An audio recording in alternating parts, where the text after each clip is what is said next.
So every software project requires some kind of version control. And in today's era, Git is the most popular version control. Every project uses it. So it is highly necessary for us to learn Git in order to be able to contribute on any project, any open source project, or any work with your company or internship, anything. Git has become really important these days. So we'll go through, just share my screen.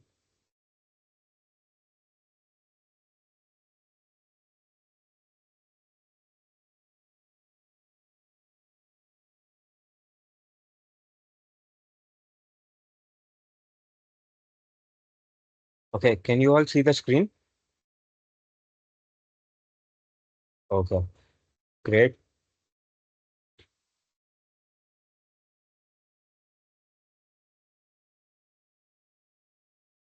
Okay, my name is Nagarjun. I am a software engineer by passion and a businessman by profession. I'm a founder of a company called Big Bear Technologies, where I work with multiple MSMEs, especially in the hospitality sector, in order to improve their ERP systems. Previously, I was a software engineer at Twitter in San Francisco, and I worked with companies like Ticketmaster and Samsung. So presently, I am contributing as an external mentor for NASCOM Foundation. So this is a intro. Okay, so what is version control and why we need to use it? How many people can relate to the image that that is shown here on the left side? So once you complete the project, you name it final.doc, and then you take a printout, show it to your teacher. Then they ask you to make some changes. Then you name it final underscore revision dot two, and then they add some more comments, and then you name it something else, final with corrections, and then it becomes a mess. Later, you don't know how many final versions you have, how many, what is the actual final version, nobody knows, right? So I hope all of us have dealt with this kind of scenario at some point, right? So we'll see how we can manage our projects better. So obviously, version control is the answer. If we learn version control and adopt it, we can do really good when we are working on either big or small projects. So what is version control?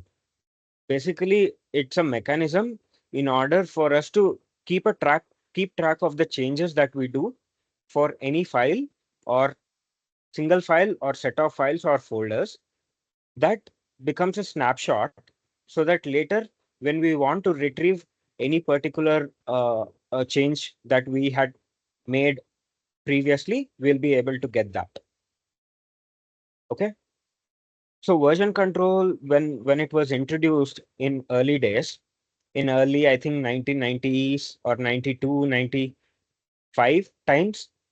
So version control actually was divided into three types. One is local version system, then came the centralized version control system, then the distributed version control system. We'll see what each of these are.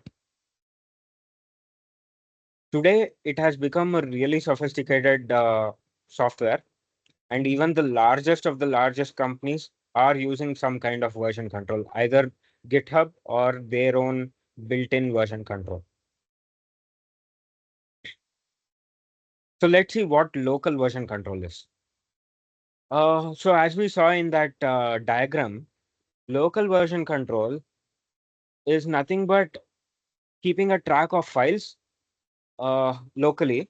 The simplest of the form is creating folders and keeping backup of those folders. Every time we make a change, we create a new folder, keep a backup, and we use a timestamp for that, for the name of the folder, to indicate when it was last changed. That is the simplest kind of version control. Even people who don't think they are using version control, they kind of follow it because they keep different folders and they write dates as the name of the folder or something like that in order to keep a track of what what changes they have made, right? Even that is a kind of a version control. And it's called local version control because everything is there within the system. Everything is present in one single computer. So one of the most popular local version control system was called RCS. RCS is still present in some of the computers, but it's not much used. Like it comes pre-installed in some of the operating systems, but it's not used much these days. So how RCS worked is it kept patches between the changes. So whenever you make a change, it will just keep a track of the difference between one file and the other file. It doesn't keep the copy of the entire file. It just stores the difference, what the difference is between those two files. So that's called a patch. And they have used some special format in order to keep track of those patches. And whenever you want to retrieve either previous file or the current file, they will add the patch or remove the patch from the present file so that you get the file that was how it looked a point in time. Okay, that's a simple local version control system. So next came centralized version control system. So the one of the major disadvantages of local version control system is that everything was present on the device, and uh, in order to retrieve something, you need to have access, physical access to that device, right? And it was not easy to uh, it was not easy for multiple people to work when everything is present in a single system and it is localized. So if two people were working on the same project, then they have to access the system one by one. So it would have become a problem. So that's why the centralized version control system was introduced. And CVS, Subversion, these are some of the popular names. Like if you were working on version control in early 2000 times, like 20 years before, then CVS was a very popular version control, centralized version control system. But nowadays, nobody uses CVS. That's also pretty outdated these days. So the advantage of having centralized version control system is that whoever is the administrator of that project, they had a fine-grained control over that project. And it was easier for them to view the changes and it was easier for them to administer the entire project because they would have access to the centralized server and all the changes that is made on the local system would be synchronized to the centralized server. But then soon after a few years, there started they started seeing some drawbacks of this system. One of the major drawback was a single point of failure. If the central server, for some reason, stops working, then everybody who is dependent on that centralized server will not be able to work. So they won't be able to push their changes or pull their changes. We'll see what the concepts of push and pull are in the following slides. But the idea is whenever the centralized server is down, whoever the clients working with that project, that where the project is hosted on that server, they'll be unable to work. So that's one of the major drawbacks. Then came distributed version control system. So in distributed version control system, Git became really popular. So what happens here is there is a centralized server where the entire project is stored. But whenever a user uh, tries to download the project, tries to work on the project, the entire copy of that project is downloaded to the user's computer. So we call the project as a repository. So whenever the user, so if there are multiple users collaborating on the project, each client will have a backup copy of that repository, of the centralized repository. So then even if the centralized server stops working, there are multiple clients who have backup of that project. So this was one of the major advantages of distributed version control system, and Git became very popular in this space because multiple users can simultaneously work on the features and simultaneously work, and they introduced a mechanism where all these features can be combined together in the one single repository. We will see how that works in the coming slides.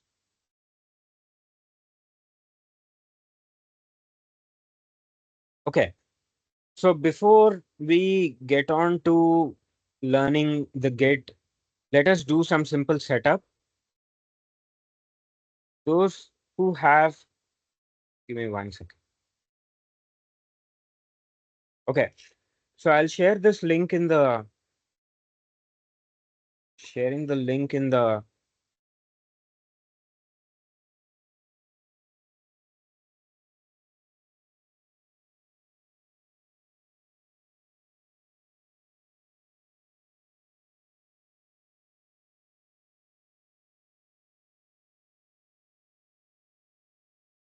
so let's do some quick setup.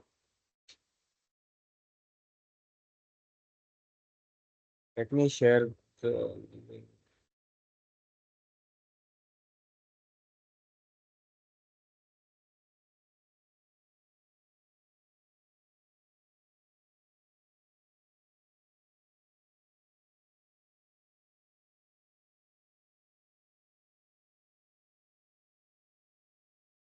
Those who haven't already had Git setup in their systems, I would advise to go through this link that I just shared. So there is a different method to install Git on Linux system and on different on Windows system. So please go through that.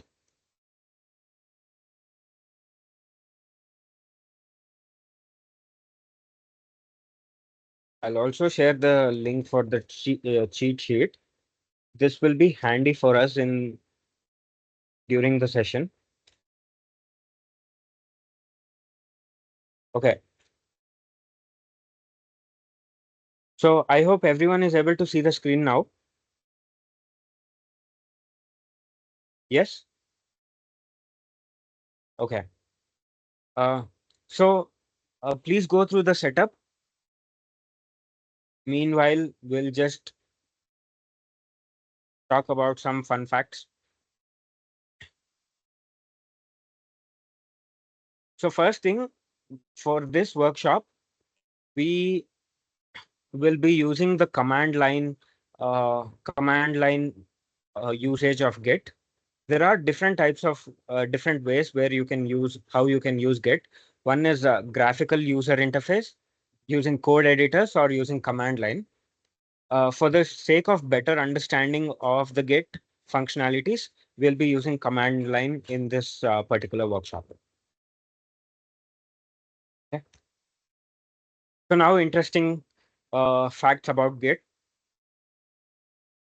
Does anyone know who is the founder of Git? Who built Git?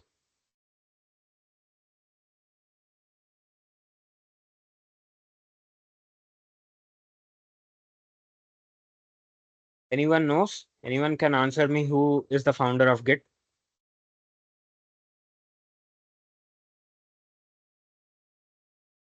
Linus Torvalds. He is the founder of Git, and he is undoubtedly one of the most prominent programmers of our time. He is also the founder of Linux. So we all know Linux. There are more than, I think, more than 4 or 5 billion devices that are running Linux as of today. So all thanks to Linus Torvalds. And what does Git stand for? This is actually a trick question because Git is doesn't have any expansion. Uh, Linus just thought that Git word sounded funny, so he just named it Git. He didn't have any expansion for that. Later, people started assuming a lot of different expansions, but for actually in real, there is no expansion for Git. And how was Git developed? Actually, why was Git developed? So I'll go through the. So what happened is in during early 90s, when Linus and his team they were working on the Linux kernel, the core of Linux, they started using a distributed version control system called BitKeeper. This was actually built by a proprietor company, and they had a deal with Linux team saying that we will offer this product for free of charge for Linux community. But then later, after a few years, they revoked that deal. They canceled that deal and uh, started charging some monetary for the BitKeeper tool due to their some financial issues that they were going through. This was not accepted well with the Linux community. Then Linux decided that we need a tool for ourselves. So that's when they started working on Git, and they made quite a few changes in comparison with BitKeeper, so that Git performed much faster, and it was much. They relied on certain key aspects of working with Linux.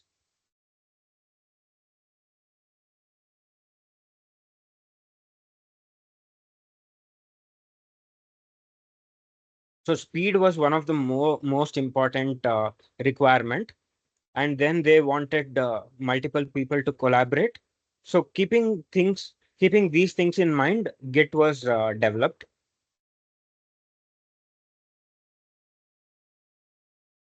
So now, if everyone have installed Git, let us do some configuration.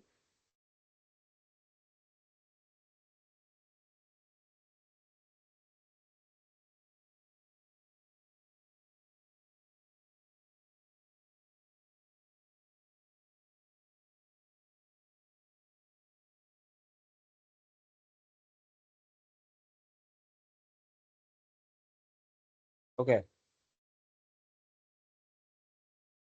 So basically, first thing, once Git is installed, what we need to do is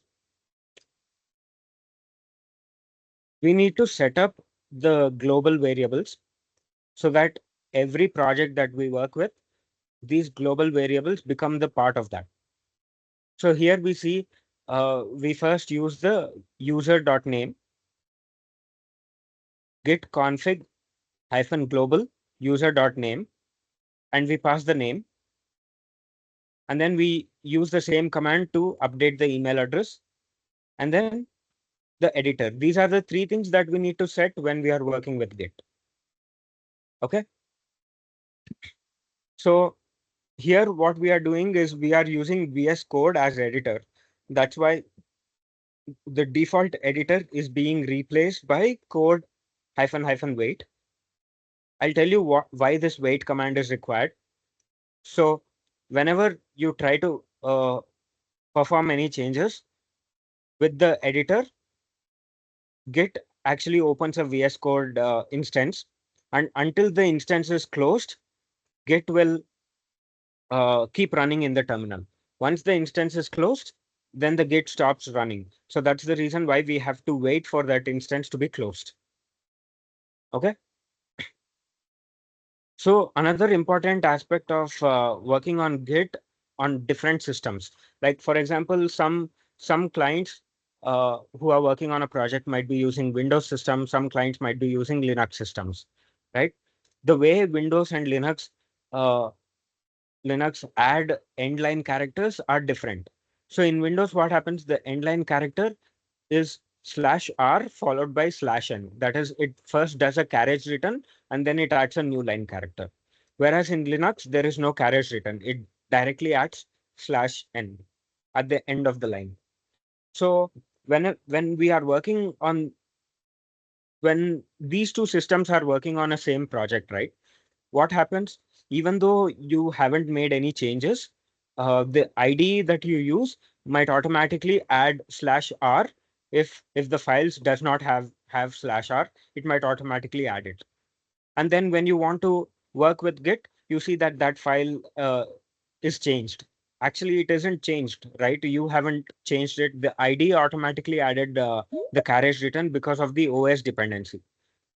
So we can set the global variables in order to avoid this scenario. So core.autocrlf, this is a variable that we need to set. For Windows, if we set it as false, then it removes the carriage return every time you are uh, adding files to Git. It will automatically remove the carriage /r whenever you are adding files to Git. On Linux, if you set it as input, then if at all for some reason /r is added to the project, the local repository, when you're working on it, it will automatically remove it. And same thing, suppose if at all carriage return is added for some reason by your IDE, then it will remove it at the time of pushing that, uh, at the time of uploading that project to the server. So these are some of the global configuration. Let us quickly see how we can set global configuration in our terminal.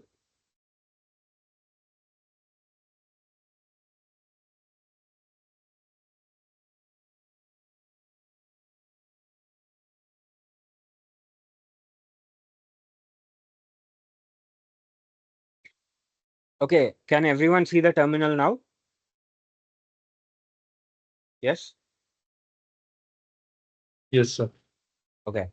So we'll create a project here called Git Basics. We'll enter that project. Okay.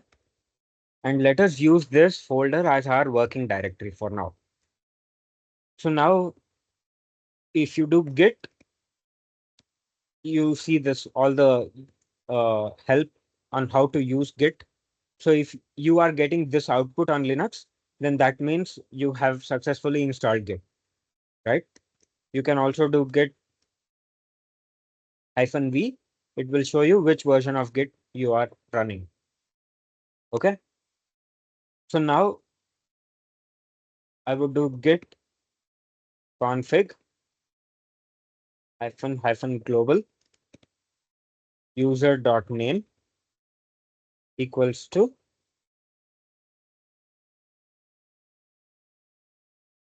okay. So if you notice, there's no equals. So if you notice in the slides, I had added double quotes here, but here I am actually not adding double quotes. That's because if there is a space in the name, like say, for example, like this, then we need to add the name in double quotes. If there is no space, then we don't need it. We can just add the name directly. Okay. So let me also configure email.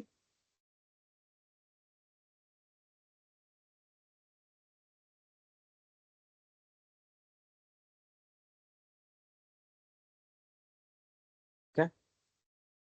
And then I have already configured the editor. So, okay. So now all this a global configuration is actually stored in a file which is present in your hard drive. So in order to view that, what we can do is git config global -e edit. So when you press this, it opens the editor.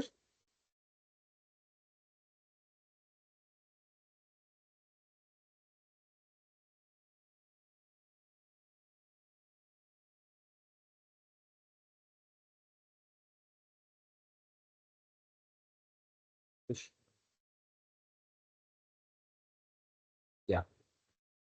So it opened the editor, And here you can see all the different variables that have been set. So name, user dot name, and user dot email. All these other variables, we'll go through them later. But these are some of the main editor, name, and email. These are the main variables that we need to set. Okay. Okay. So once this setup is done,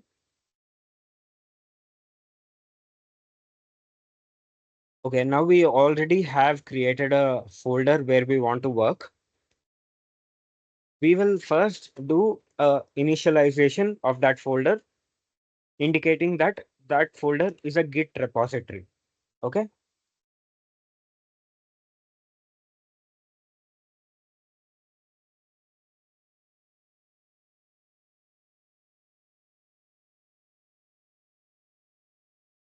Okay. So if I close the editor, then it will automatically end the session here in terminal. Okay. So now I see there are no files. It's a empty directory. Let me init create a Git repository, make this a Git repository. For that, I need to just do git init. Okay. So now you can see the output initialized empty Git repository in the path. Okay. So if I do ls minus l, sorry, ls minus a, it will show me that there is a .git folder which is added. So this folder is actually the root folder where of this project where all the Git related files are stored. Okay. If you do just ls, you don't see because it's a hidden folder. You don't see that folder. But Git uses that in order to store uh, all the working details. Okay. And if you see the terminal, once .git folder is present, it is showing the main here in the terminal. That means we are on the main branch of Git. We will see what branches are, but for now, if at all you visit any Git folder, the terminal indicates that this is a Git project. So this you can set up by using these two links. I'll share them uh, in the chat. So if you are working on Mac, you can use something called ZSH with Git integration. If you're working on Windows, there is another tool called Posh Git. So once you use this tool, you'll automatically get highlights like this. Suppose I remove the Git folder. If I remove this folder, then you see that Git is vanished on the terminal. That means it's no more a Git project, right? Do an init again. Now you see it becomes a Git project once again. Because the terminal has a Git integration plugin, it automatically shows whether the folder is a Git project or not. Okay.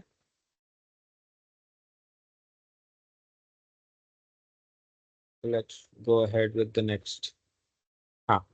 So now let's do some basic workflows.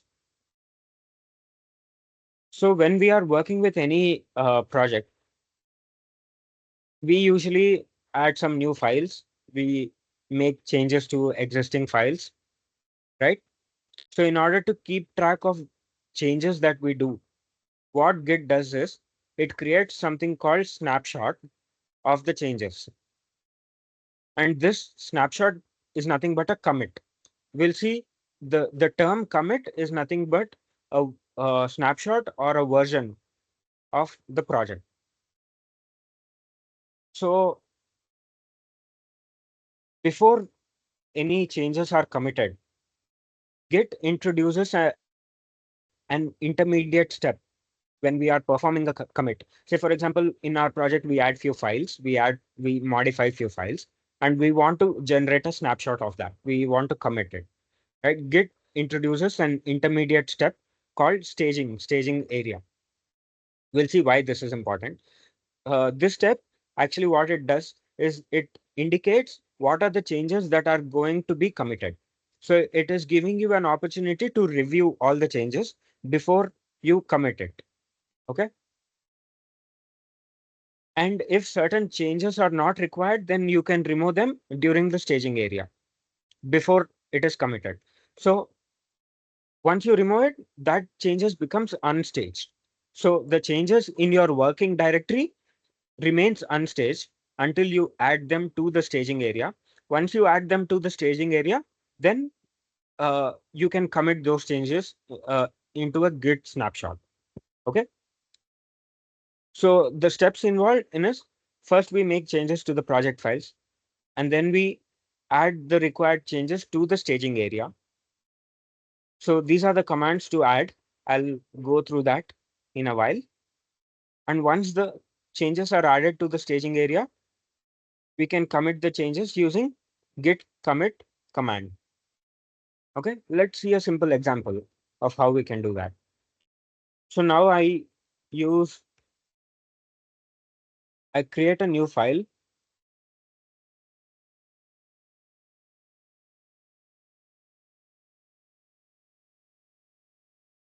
I'll call the file name as hello.txt.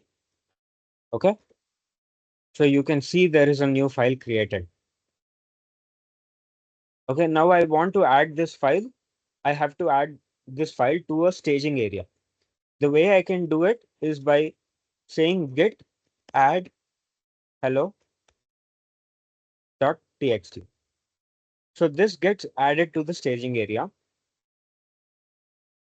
How do I know whether it is added to the staging area or not?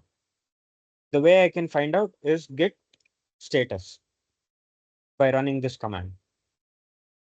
So you see, when you enter git status, it says there are no commits in this branch and we are working on main branch. We will see what a branch is in the further slides.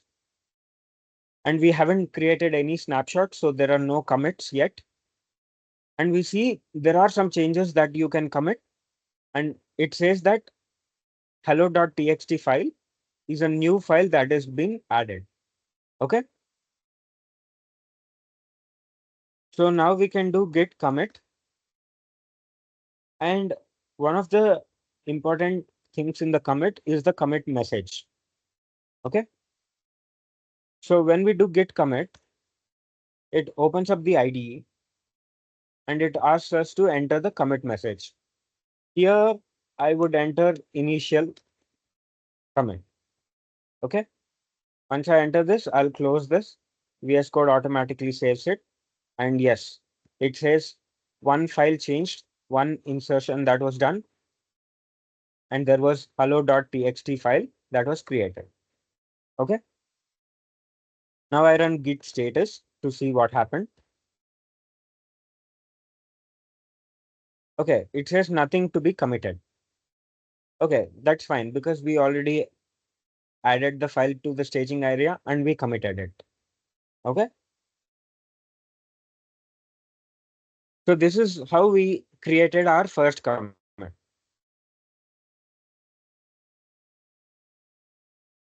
Now let us see what are some of the ways that we can work with the staging area.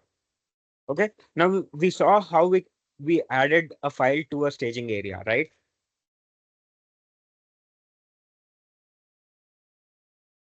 So let's see what are the different ways of adding file to the staging area. Okay. So let me modify this existing file by adding another line. Say I'll add hello world, good evening. Okay. I'll use a double arrow mark here because I want this particular message to be appended to the file.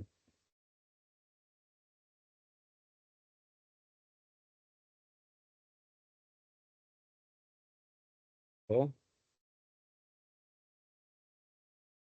Missed the closing brackets here. Okay.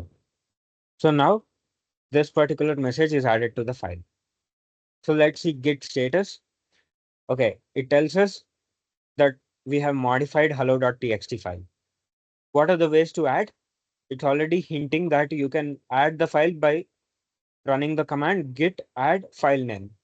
Okay. So we can do git add file name, that is hello.txt, like how we had done it. And now we see git status. This becomes green and it says that modified. You have modified the file and it has been added to the staging area.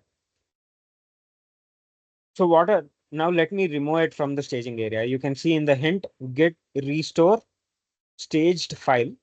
So in order to remove a file from staging area, I would just run git restore staged to and the file name. So now it is again removed from the staging area. Okay. This is how we can add a file to a staging area or remove a file from the staging area before we commit. So now suppose there are multiple files. All the files are txt files and I want to add all of them. So then instead of adding one file at a time, I can also do git add star.txt.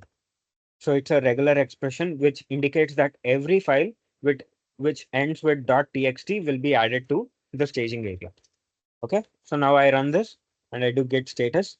You see it's added to the staging area. Similarly, git restore staged. I do star.txt. All the files that are present in the staging area which are ending with txt, I need them to be removed from the staging area. Run this and it's removed from the staging area, right? So we can use regular expressions to add file. We can pass the file by name individually. And there is one other interesting way of adding file to Git, that is by patch. So git add hyphen p, right? When I pass this hyphen p parameter, it adds the changes patch by patch. So now if I add this, see, it is saying that this particular change, good evening, is the line that was added. So here it's asking me whether I want to stage this particular hunk. Here hunk refers to this individual change. Okay. If I can press yes, Y for yes, N for no. Okay. If I press yes, this particular change gets added to the staging area. The file gets added to the staging area, right? Now there is an other important thing that we need to understand. So this file is added to the staging area, right? So let me make another change to the file. I'll do echo. It's a wonderful day. Okay.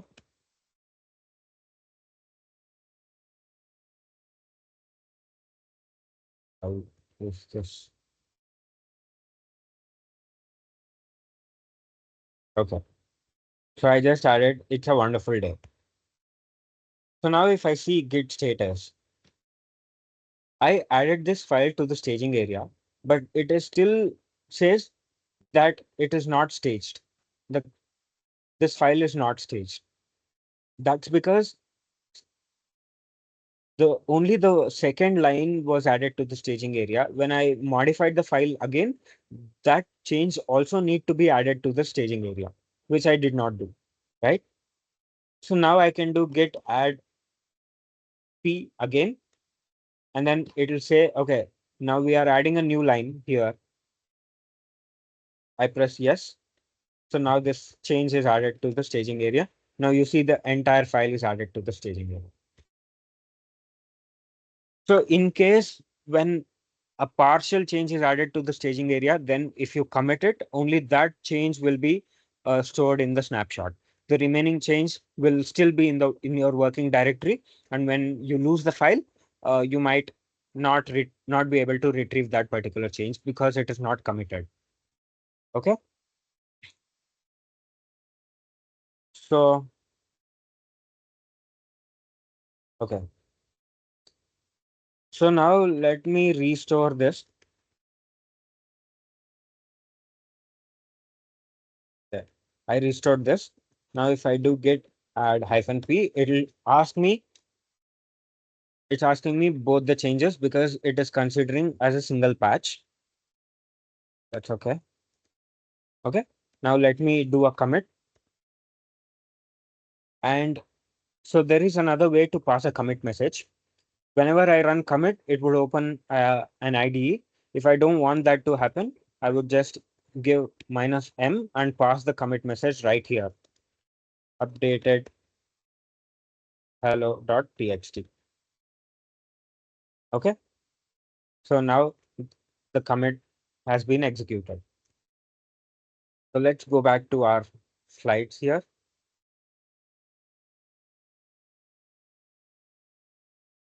So we were able to add changes to the staging area. And we also saw that whenever a change is added and the file gets modified again, that new change is not automatically added to the staging area. We have to manually add it to the staging once again. And then we can use git status to review what all files have been staged. And okay, this is another command, git rm cached. This command is used to remove the file from the staging and put it back to the working directory. Instead of restore, we can also use this. Okay. To view all the commits that we have made so far, we can run git log. So let's see, what does git log show? So when we run git log, you see we have made 2 commits, right? The first commit was initial commit, and then later we added updated hello.txt. Okay.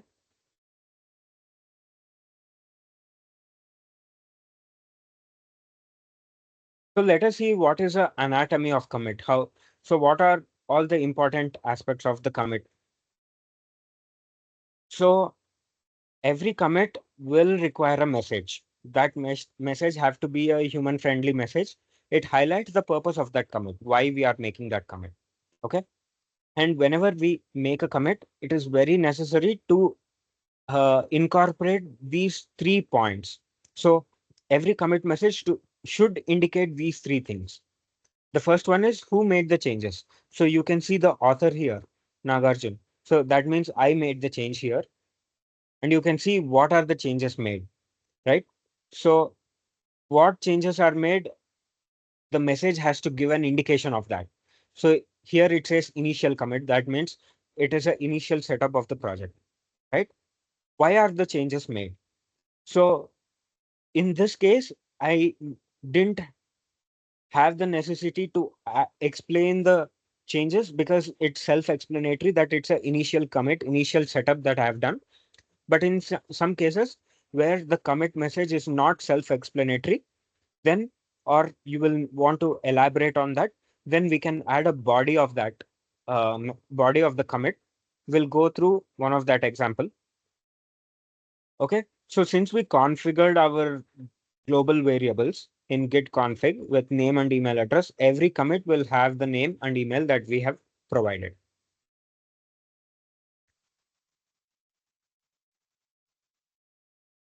Okay. So in the git logs, right, you can see that this particular on the left side, this is nothing but the hash. So every commit will have a unique hash. Okay. And this hash identifies that commit within the project uniquely. And then there is a prefix and a subject. So prefix and subject together forms the commit message along with the body. Okay. It is very important to add a prefix and the subject to follow this particular pattern when we are working with projects which involve multiple commits, or when there is a large project. This particular mechanism is required to be adopted.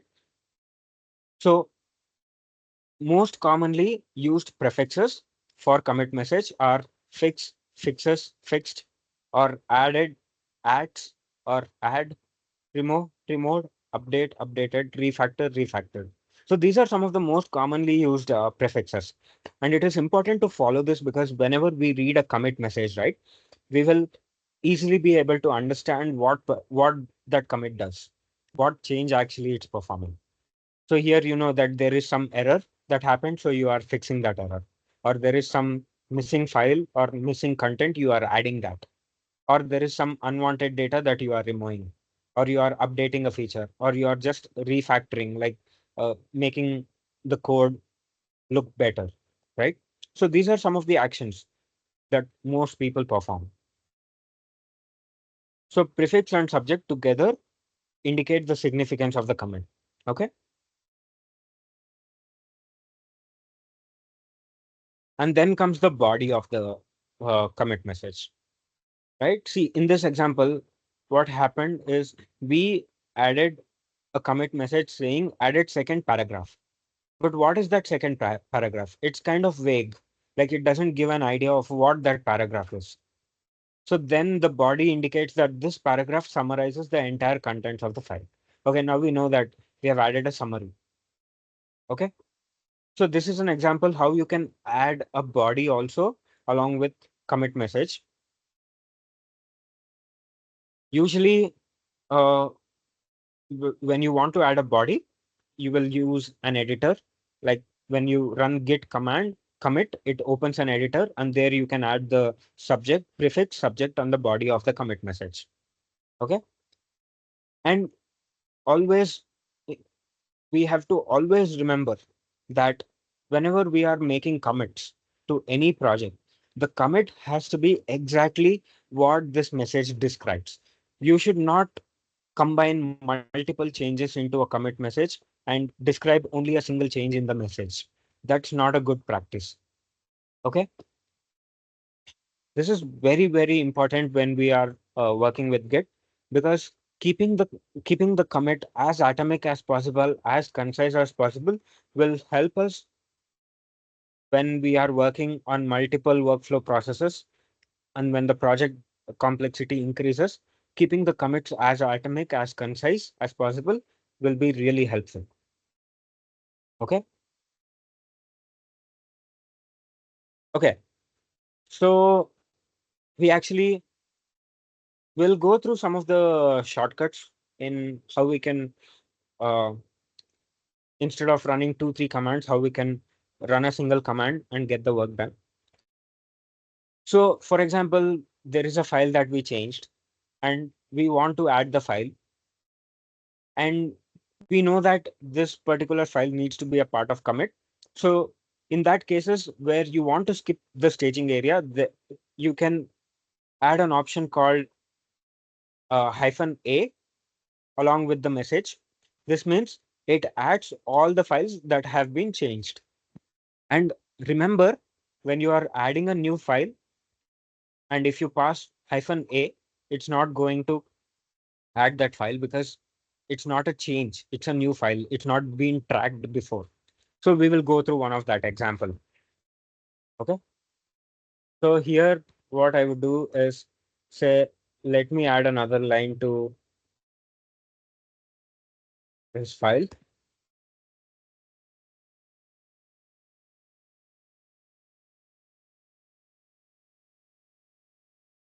Summarizing paragraph and do hello.txt.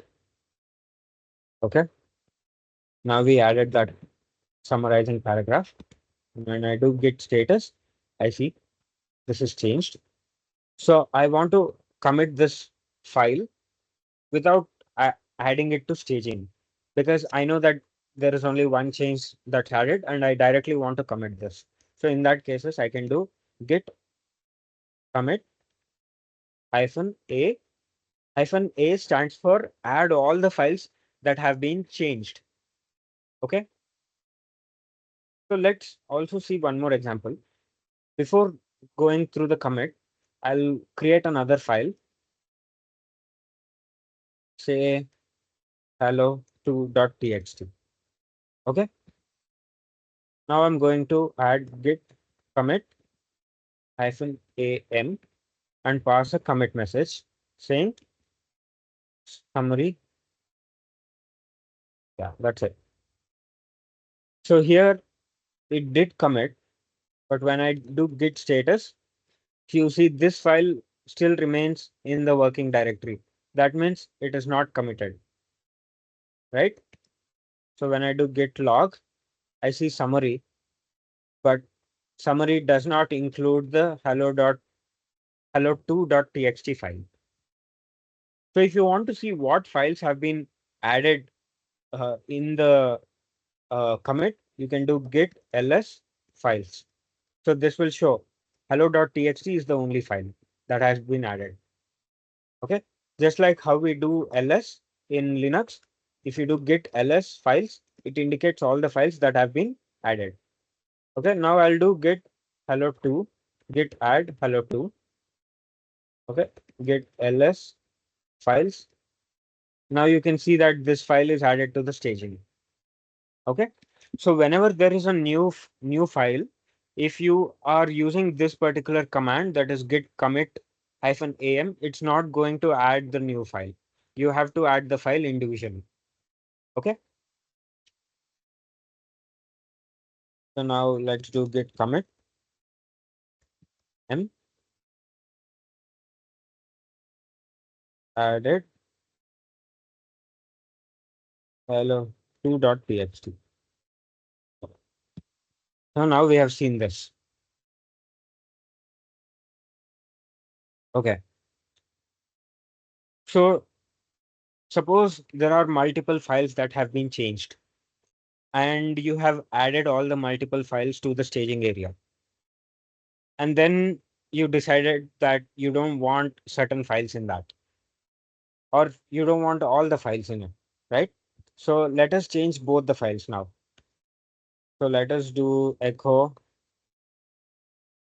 line 1 in being added to hello.txt, and then line 1 being added to hello2.txt. Okay. Now we see both the files have been changed, right? This is modified. This we didn't add it last time. Oh, sorry. It's not held to, it's hello to.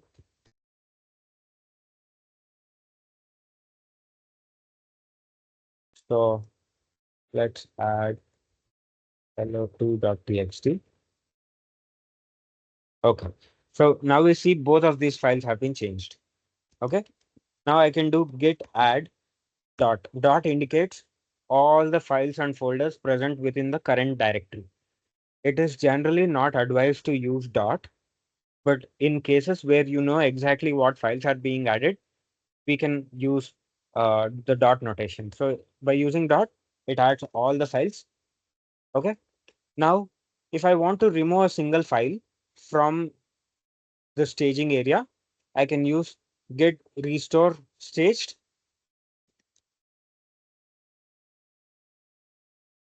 file name, or there is another way to remove, that is git rm cached hello2.txt. Okay. So both the files have been removed. So when we use rm, what happens is it removed the file from the staging and it also deleted in our working directory. And it automatically staged it also for us. So there is a difference between git restore and git rm. So git restore only restores the files from the staging to working directory, but git rm removes the file from the working directory also, and it automatically staged it for commit. Okay. Now let's do git restore staged txt. We don't want to remove that file.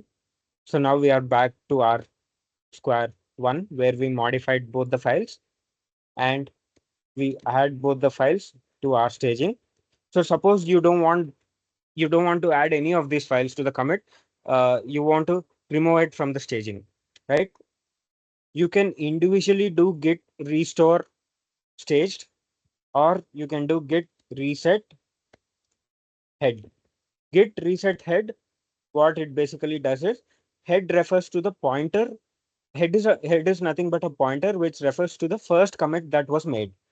So whenever we reset head, it will remove the changes that we made.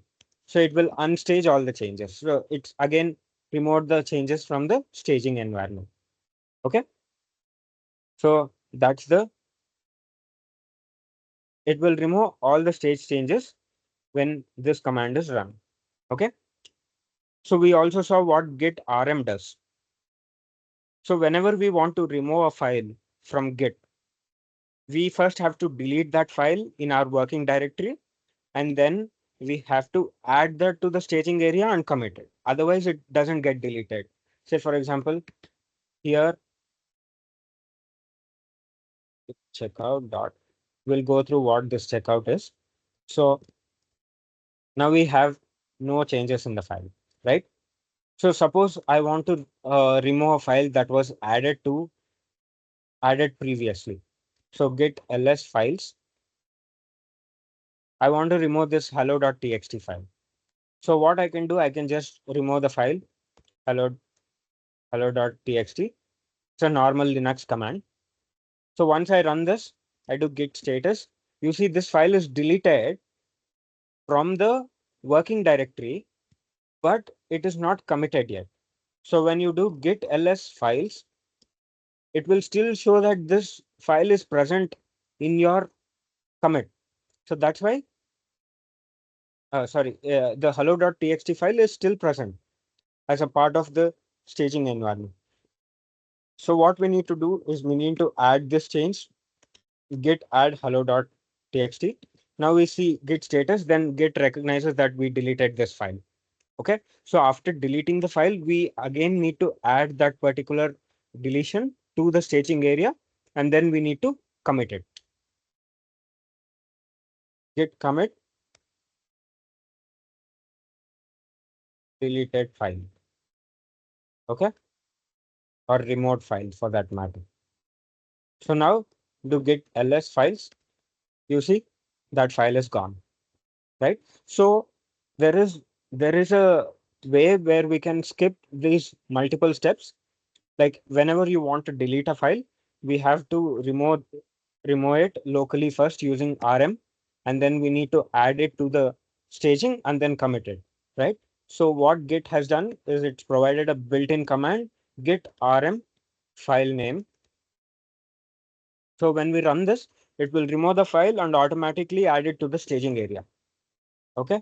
So when you do git status, you see it's deleted, it's removed the file from the working directory and automatically added it to the staging, so that when you do the commit, the file gets removed from the project. Okay. We don't want to delete this, so we'll just do git restore staged hello 2.txt. Okay. Now let's rename this.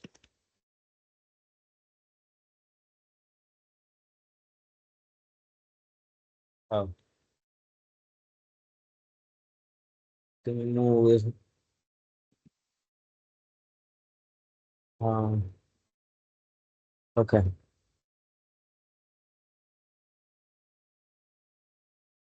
So we have to do git restore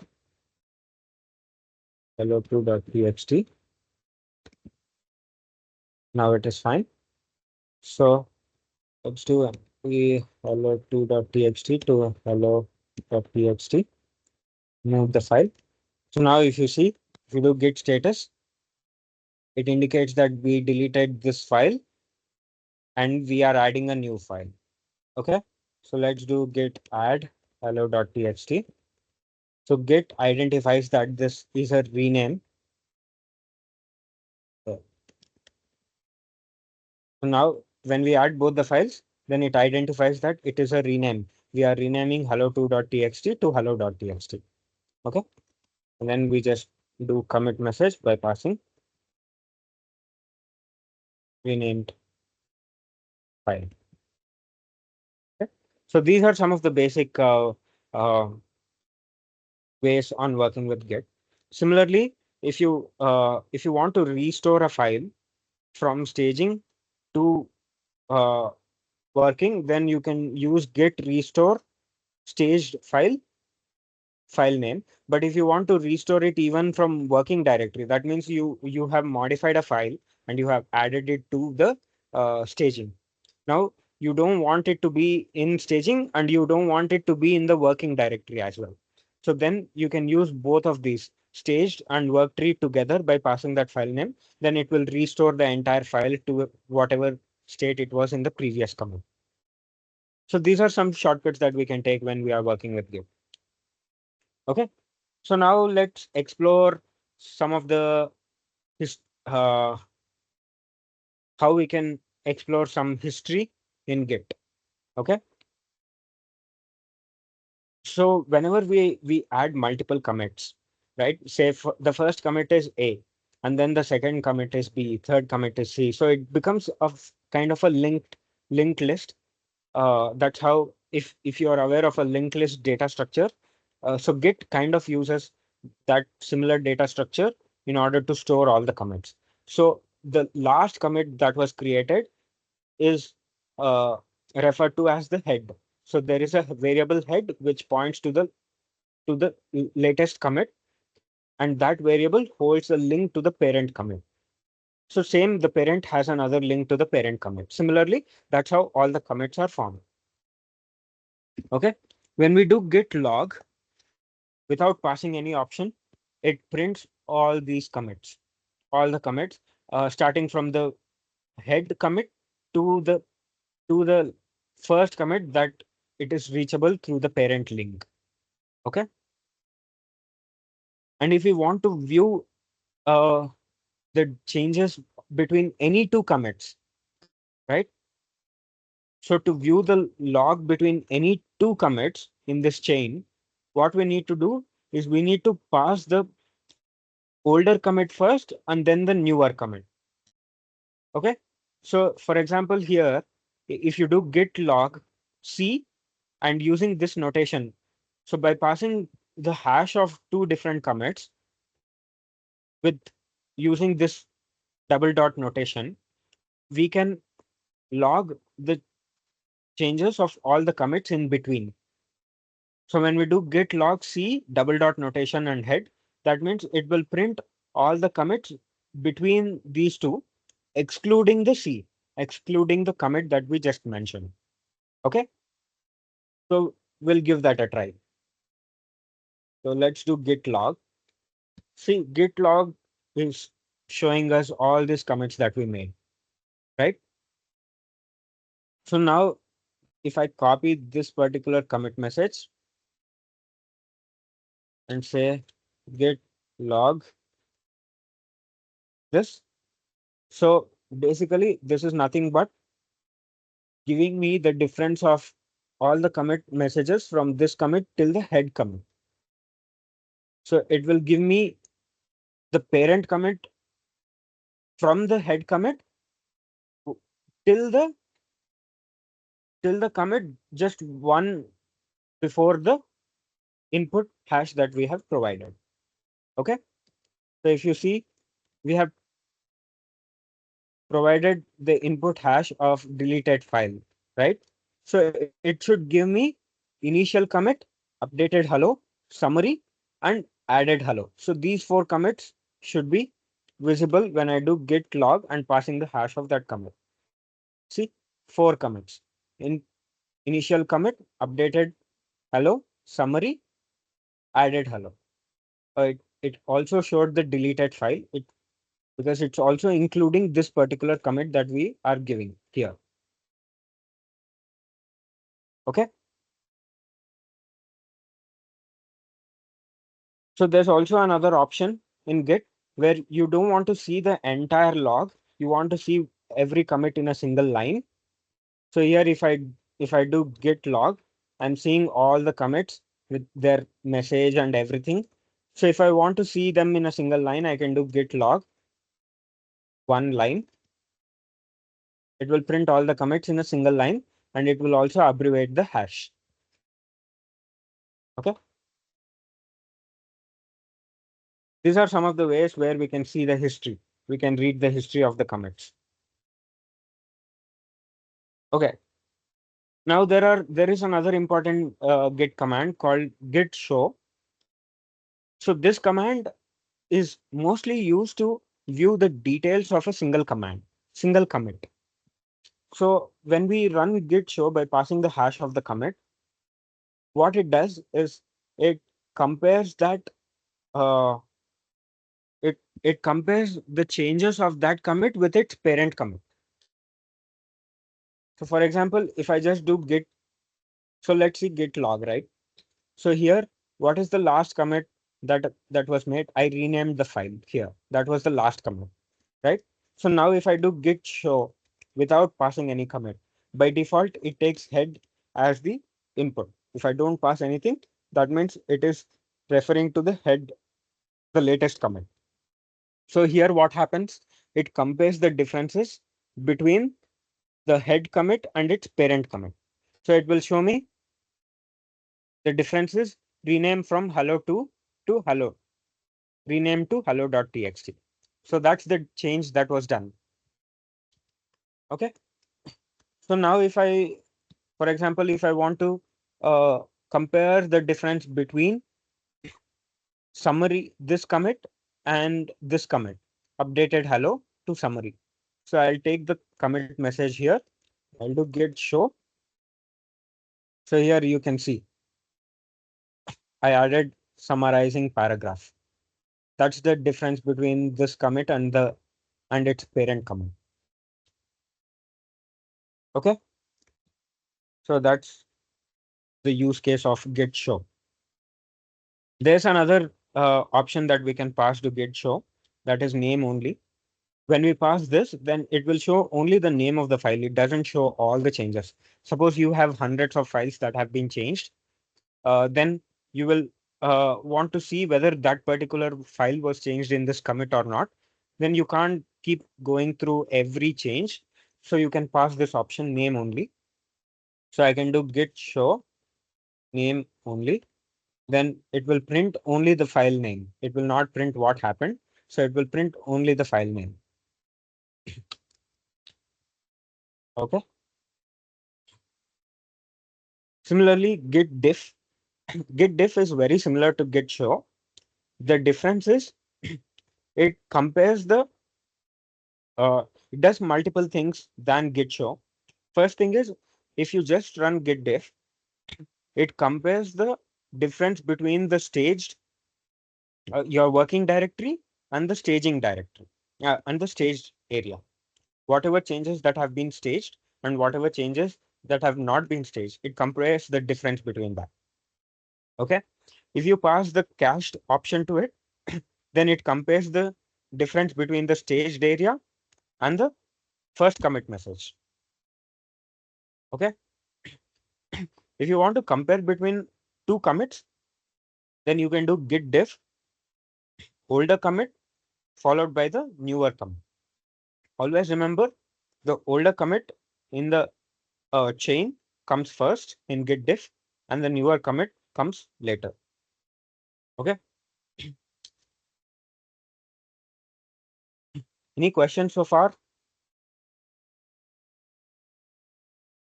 Everyone understood the concepts? Any confusion? Any doubts?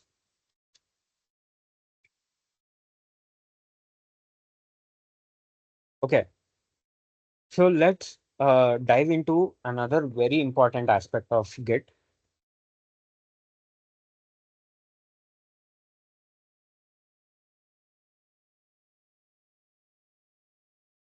Okay. Another very important concept in Git is Git branching.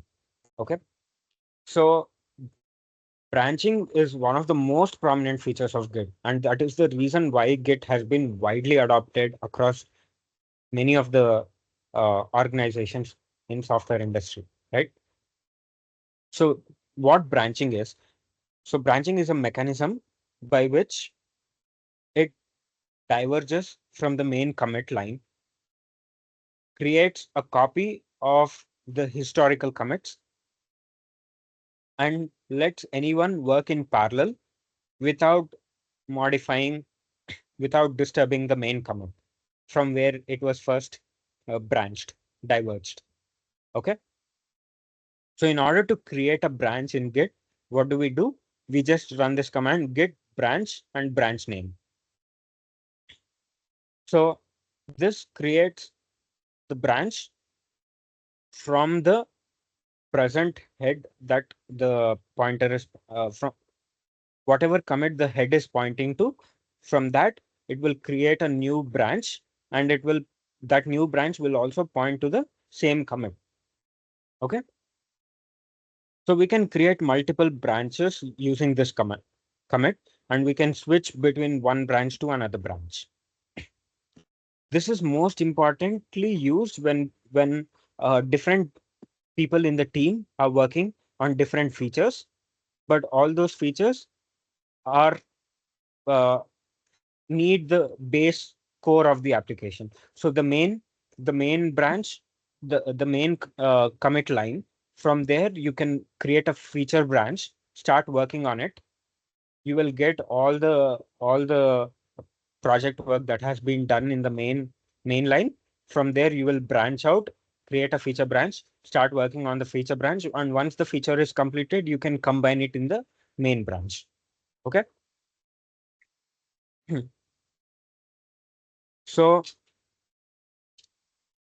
whenever you want to switch from one branch to another branch, you can use git checkout command. Git checkout branch name will move the pointer from one branch to another branch. If you pass the -b option when using checkout command, then it will automatically create a new branch name if it doesn't exist. Okay. So we will go through how we can create some branches. Okay. So now let's run git branch. What it does is it shows the branch that we are currently running on. So we are running on the main branch. Okay. Now let me do git branch feature one. Okay. Uh, Actually, git checkout feature one. Feature one already exists. So uh, it did create the branch feature one, but we are still on the main branch. You can see here main. So we are still on the main branch. When I do git checkout feature one, then we shift from main branch to the feature branch. Okay. So suppose we add some features here. We work on some new features. New features added. Okay.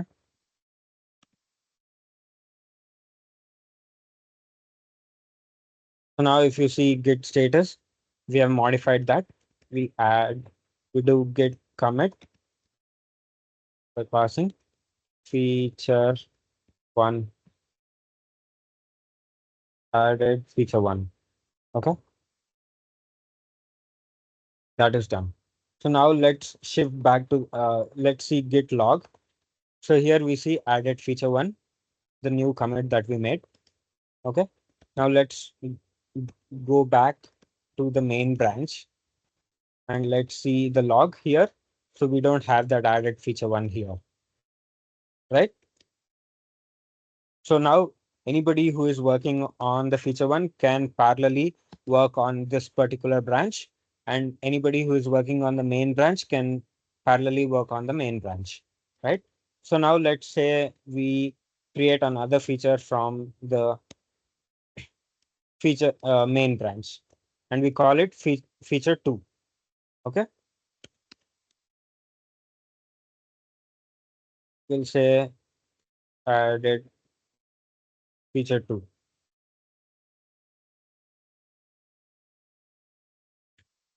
So we are adding all the features to the same file, right? Git commit.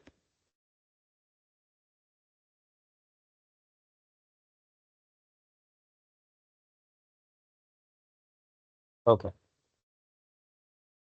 So git log, it says added feature two because this is feature two branch. it doesn't have feature one particular code. Okay. So let us do one more thing. Now we'll create another feature branch. Okay. Here what we'll do, we'll create a new file, feature.3.text.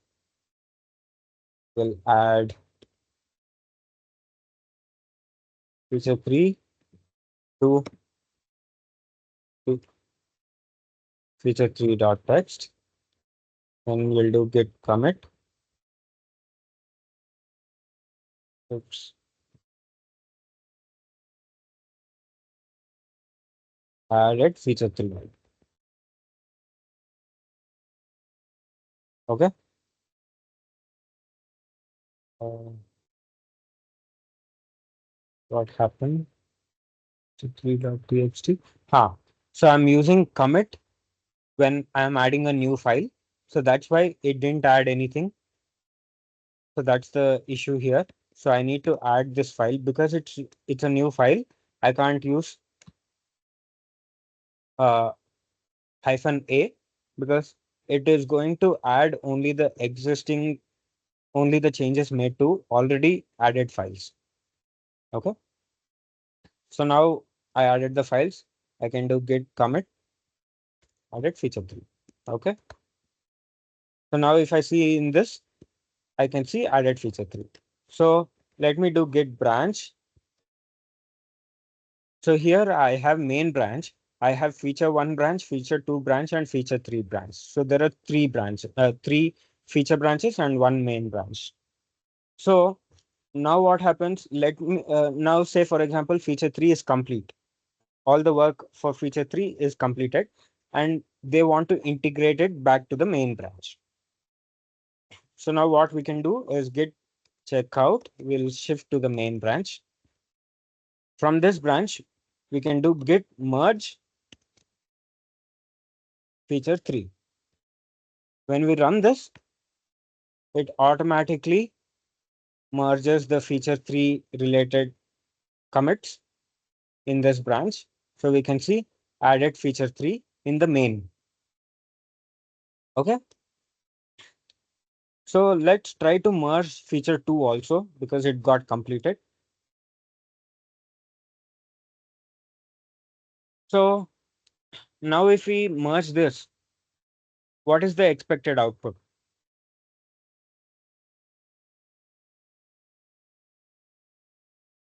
So here, if you see in the main branch, we have added hello.txt file and we have made some changes to that file. And in the feature 2 branch, we have made changes to the same file, right? So Git will not understand which one to retain it unless it can automatically resolve the merge conflicts, then there is no issue. So let's try what happens. See, it opened the editor and it's asking us to merge feature branch. Okay, that is because it detected that same file was changed by both the branches. That's why it did not directly add the commit to uh, the main branch. So here we can add a commit message. So say for example, I let this commit message remain. So I'll just close this and it inserted hello.txt. So what Git did is it made the merge by the ORT strategy. That means it automatically resolved the merge conflict. Now let's see what happens if we try to merge feature 1. See, now it is telling auto merging hello.txt file failed because both these features are changing the same line of the file. So this is called merge conflict. So whenever merge conflict happens, we need to manually resolve the conflict. How can we manually resolve the conflict? So it indicates that both files have modified hello.txt. Okay. So now if you run it in VS Code, so it is now confused which one to add. You want to add feature 2 or you want to add new features added, feature 1. Which one you want to add? Because both the features are changing the same line. So here you can choose either the current or the incoming. If I choose current, then it means it retains the feature 2, which is what we are trying to do now. If you if you choose incoming, then it will keep the new features added, which was done before. Okay. So now let me choose new features added and close it. So now the merge conflict is resolved and I can add it like how, and then I can do git commit. It'll ask me this merge message again. Do this. Now it is merged. So it adds this merge branch feature 1, merge branch feature 2. So it adds all these commits. Okay. Now let's see what let's run this git log. Sorry. So let's run this git log one line decorate graph all command and see what it prints. Git log one line decorate graph and all. See, this is how the branching happened. So first we created initial commit and then we uh, updated the text, then we added summary, then we added hello2.txt, then we deleted the file, then we renamed the file, and then we created a feature 3 branch, we created a feature 2 branch, feature 1 branch, and then these both merged. So there was some conflict here, you can see, right? Here, feature 2 and feature 1 had some conflicts. We manually merged it, and now we are present on the final commit after merging all this. Okay. So if you run this one line with graph, it will show you the graph of how the commit messages work. Okay. So we covered a bit of merge, but let's go through. So whenever we run git merge and the branch name that we want to merge. So for example, here, this is the main branch, and then uh, this is the main line, and then we branch out to work on a particular feature. Then there are multiple commits added on that branch, and then we come back to the main branch and run merge on this feature branch. Then it combines all these commits into the main line. Okay. And we saw whenever we add some changes here in the main line corresponding to the same file, then there is a chance of merge conflict. So whenever there is a merge conflict that happens, you need to open the files and manually resolve which change you want to retain. And then you can continue the merge by using git merge continue. Or if you want to abort the merge operation, you can run git merge abort. Okay. And also it is recommended that whenever we are running git merge, we need to make sure there are no uncommitted changes in the working directory. All the changes that we have been working on should be committed or should be removed.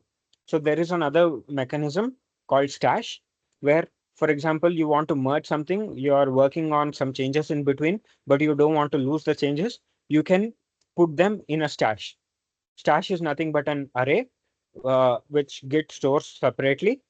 Uh, it's like a stack. You can put things on it and you can remove things from it from the stack. So we'll go through that stash later. Okay. So now let's see what is a remote repository. So whenever we have a Git project, right? right now, whatever we have done is a local Git project. All of the code that is all of the Git repository is stored within our local system. But when we want to collaborate with teammates across the country or across the globe, then we need a distributed server where we can upload the code, right? GitHub is one such platform. So basically, GitHub is a cloud-based platform which is used by a lot of developer community, and it has it is one of the biggest platform for open source projects. There are a ton of open source projects on GitHub. So the URL, the link where the project is hosted is known as the remote URL. Okay, and that is nothing but a remote repository. Wherever Git hosts that project is called remote repository. Okay, so in order to add a remote repository, we we can add it in our local terminal using git remote add and the name of the remote and then the URL of the remote. Here, usually origin is used as the name of the report, uh, name of the remote, because it indicates where that project originated from for any uh, new team member.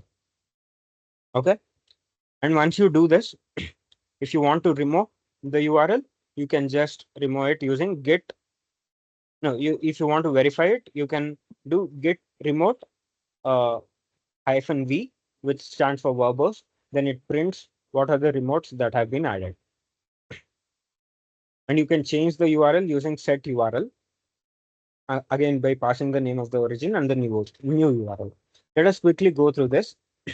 So git remote -v to see what. So it doesn't print anything right now because there are no origins that have been added, no remote repositories that have been added. So I'll do git remote add origin. So as shown here, git remote add origin and the URL. So for now, let me add some random URL, git colon // test git basics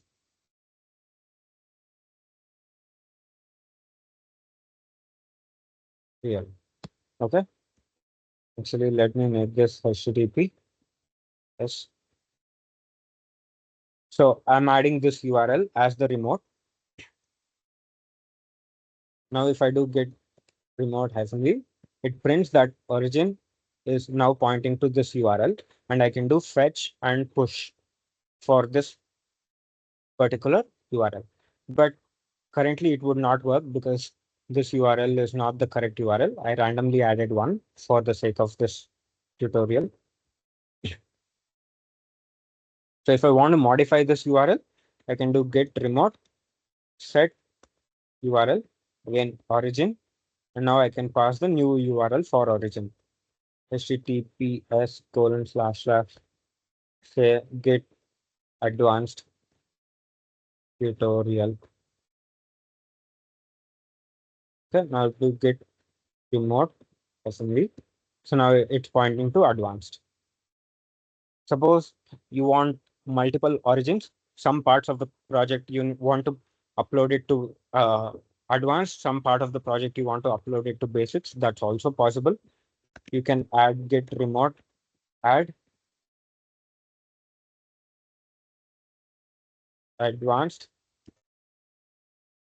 So, okay, this is already advanced. So let's say basic,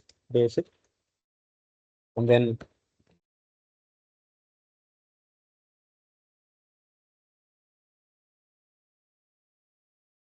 I do git remote. So now I have two remote repositories. One is basic and the other is origin. Basic is pointing to this URL and origin is pointing to this particular URL. Okay. So let's see what fetch and pull stands for. Okay. Sorry. So before we interact with remote repository, on GitHub, what we need to do is we need an account on GitHub. So it's required to create and set up a GitHub account by following these instructions. Well, let me post this URL.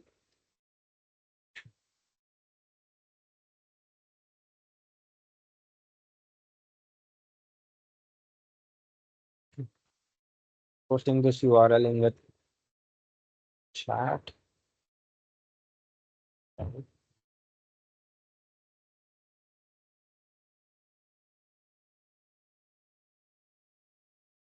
So for those who don't have any account with GitHub, I would highly recommend to create it. And then once you create the account and configure, you can do git fetch and the name of the remote. That is, if you want to fetch the uh, changes from the advanced repository, you can do git fetch origin. If you want to fetch from the basic tutorials, then you can do git fetch basic. So what fetch does is it only retrieves the index from the remote repository. It doesn't actually download all the contents. It only fetches the index. So when we do git pull, by passing the name of the remote and the branch name, then it will pull all the changes of all the uh, files that are present in that branch. Okay. Again, when we are using git pull, we need to be mindful that if the branch name already exists in our local repository, then it will try to merge the changes from the remote and the local. If the remote repository is ahead, if there are more commits in the remote than the local, then it would just add to it. If there are different commits in the local and the remote, then it will try to merge it. If it's unable to merge, then it will again result in merge conflict, which needs to be resolved manually. Okay. Same thing with push. So once you have made changes on your local repository, you want to push those, you want to make those changes available in GitHub, then you use git push, the name of the remote and the branch name, so that anybody who does git pull by using the same URL, the remote URL, they'll be able to get those changes immediately. Okay. And the -u indicates the upstream, which is an optional value. Whenever you mention this, Git starts tracking the changes. So it will immediately alert you. If you run Git status, it will immediately alert you that the remote branch is a few commits ahead of your local branch, so that you know that there are some changes that you can pull. Okay. Okay. Now let's talk about Git stash. So basically, stash Git uses another uh, storage area, which is mostly represented by a stack, usually represented by a stack. And whenever you are working on certain changes and you realize that you want to perform some other git commands, but you don't want to lose those changes, like you want to pull something from the remote repository, but you are worried about merge conflicts, then you can stash those changes into the array. And then after resolving all the merge conflicts or after pulling the remote repository, you can apply the stash back. Okay. So simple example, quickly go through a simple example. Here we have hello.txt, uh, feature3.txt, right? So let's do stash tutorial and then hello.txt. So now I have modified the stash file. But now I see that there are some changes which I want to pull. So, but I don't want to lose the changes because there have been a lot of changes that I have done. I don't want to lose all of them. So what I can do is I can do git stash. So now the changes that I have done is saved with the branch name which I was working on. So if you look at the branch name, I was working on the merge branch feature one, right? So it uses merge branch feature one as the name of the branch and automatically adds WIP, which indicates work in progress. So if I do git stash list, then it will show all the items in the stash. Suppose now I add another stash list tutorial, okay, to hello.txt. Now again I stash this. Now if I do stash list, it will show me there are two changes. Both are on the same branch. It indicates by stash 0 and stash 1. Okay. So now I want to get the details back from the stash, right? So I can do git stash apply.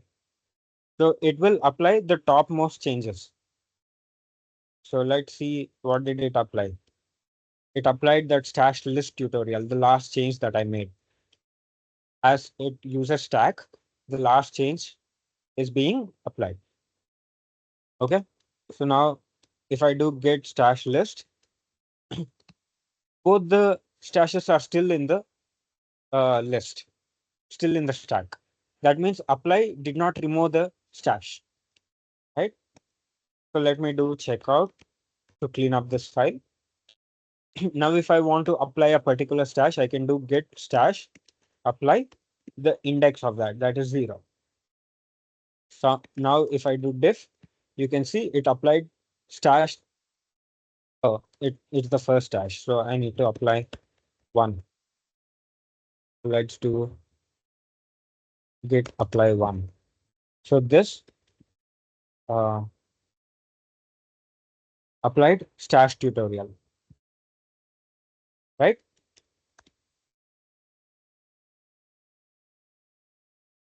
So stash usually applies the last one that was inserted into the stack. But if you want to apply a particular one, you can use the index. Okay.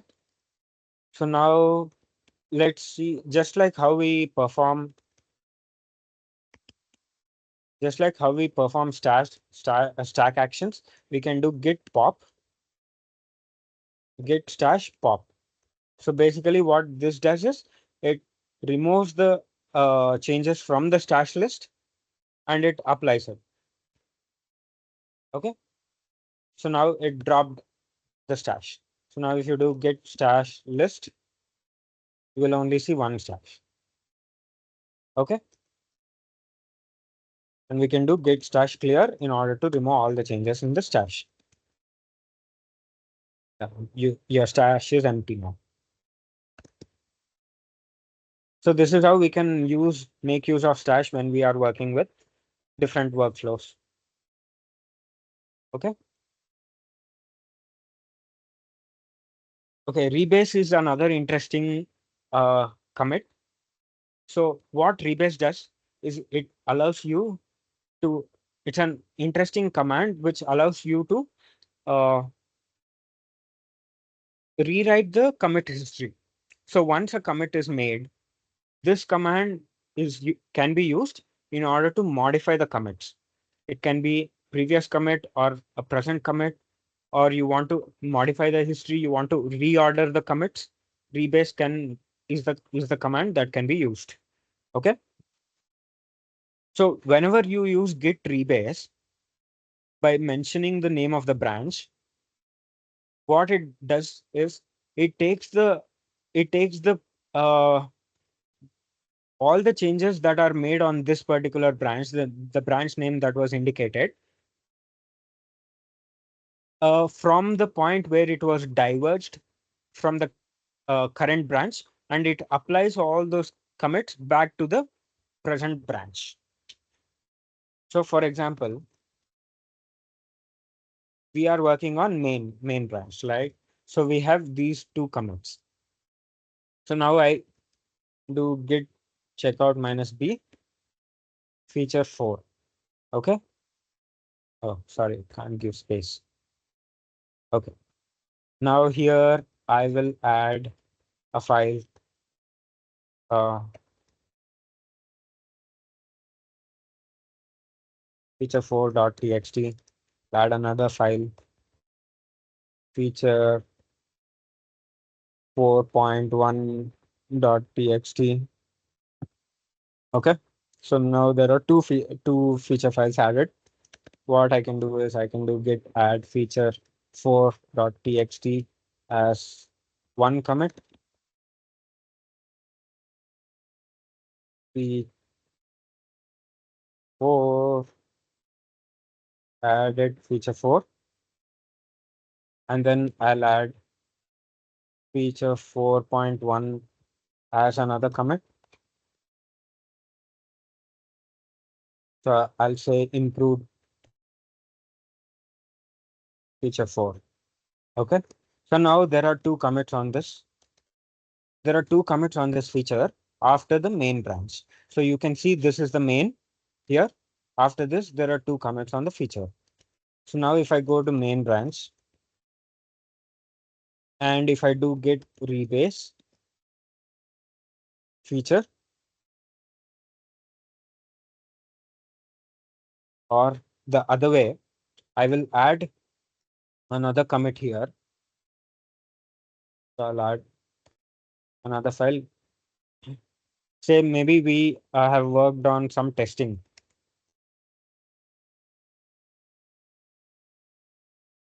Okay. And then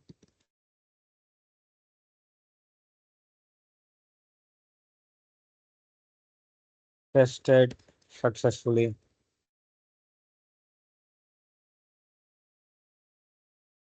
Okay.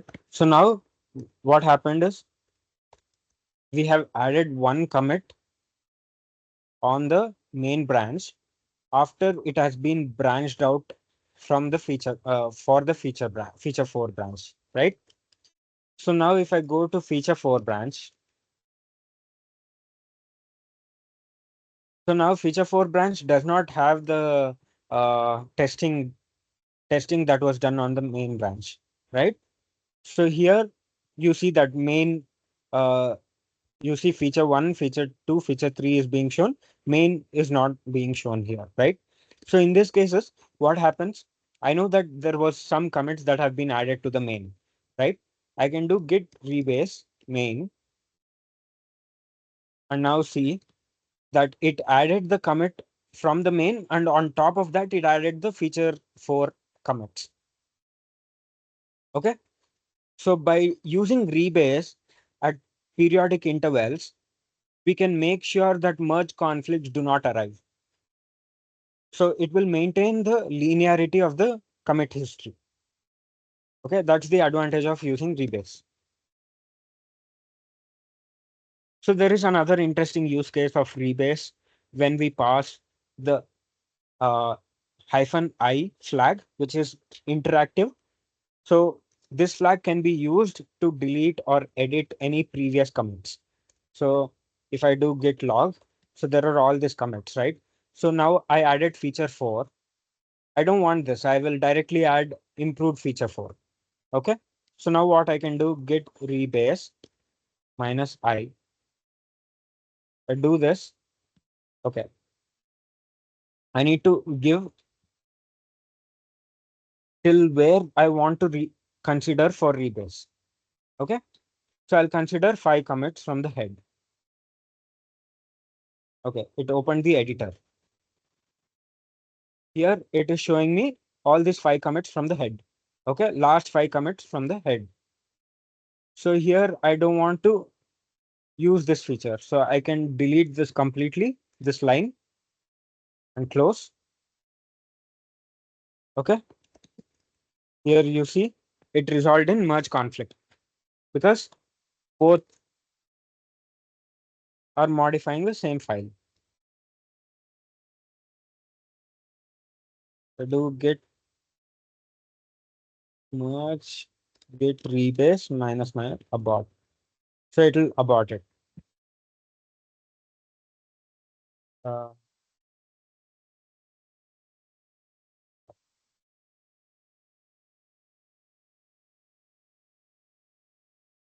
okay. So what I can do is I can do edit here instead of pick. If I click on edit, and close this. Here, the rebase stops at this particular commit. Just before that, now I can do add any additional commits here, and I can do rebase continue. Okay.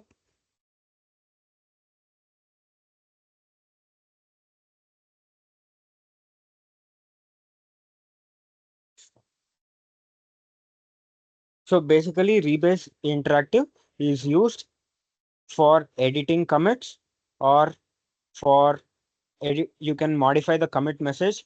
You can edit the contents of the commit, or you can delete a commit, or you can combine multiple commits. All this can be done using rebase interactive. Okay. So cherry pick, this is the last concept. Uh, it's basically used to pick the contents of one commit from a different branch and copy the commit into another branch. So when you do git cherry pick and pass the hash of that commit, it basically creates the same commit in a different branch. So this commit hash can be from any branch, and you are just copying that. You are just picking that commit and placing it in a different branch. That's the point of cherry pick. Okay. And if you pass edit flag along with it, then you will be allowed to edit the commit message before it is committed. And if you pass no commit option, then it will just copy the contents and does not commit it. So it will let you add or modify the contents before committing. So that's about cherry pick. So these are so all this are Git commands that we saw. Now there is an interesting concept in Git called ignore files. So whenever we add a .git ignore file within our project in the root directory, it uh, whatever files we mention in this .git ignore file, those will be ignored by Git. It will stop tracking them. Why do we need this? Because sometimes we'll be adding private keys, we'll be adding personal keys, we'll be adding access keys. All these will be present in our Git repository. Sometimes temporary files or hidden files or log files, all these might be there. We don't want all of these to be pushed to Git, yeah, pushed to the remote repository, right? So in such cases, you can add those files in the ignore file. You can define an ignore file and add all those that you don't want to be tracked. Then Git will stop tracking those files. Okay. So typically most of the IDEs, whenever you set up a project, it will automatically add a git ignore file for you. So you don't have to worry about it when you are using the newer IDEs. And then README file is another file which is present at the root of the project most of the times. This file uses a language called Markdown. It is very similar to HTML. To some extent, it is similar to HTML. Whenever you have a README file in the repository and you push it to GitHub, GitHub reads that file, and it puts up that contents of that file in the landing page, in the first page when you visit the project URL. So this is like the wiki for that particular repository. So there is a link which I'll paste it in the chat. This link can be used to learn more about. It's a cheat sheet for Markdown. Those who want to use Markdown, this link can be handy.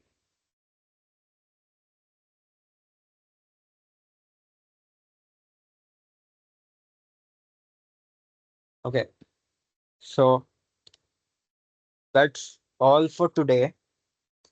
We have covered how to work with basic Git commands. We have learned about branching, merging the branches, and then we have learned about how to create a remote repository and how to push and pull our repository, our local repository to remote. And then we learned about some intermediate concepts like rebase and fix up. Fix up is or editing historical commits. And we learned about concepts of stash and cherry pick. And then we learned about ignore files and readme files. So this is the basic understanding that we need before we can get started with working on Git. Okay. So for the next session, I would like everyone to create their own repository, create an account on GitHub, and at least demonstrate 8 of the concepts that we learned today.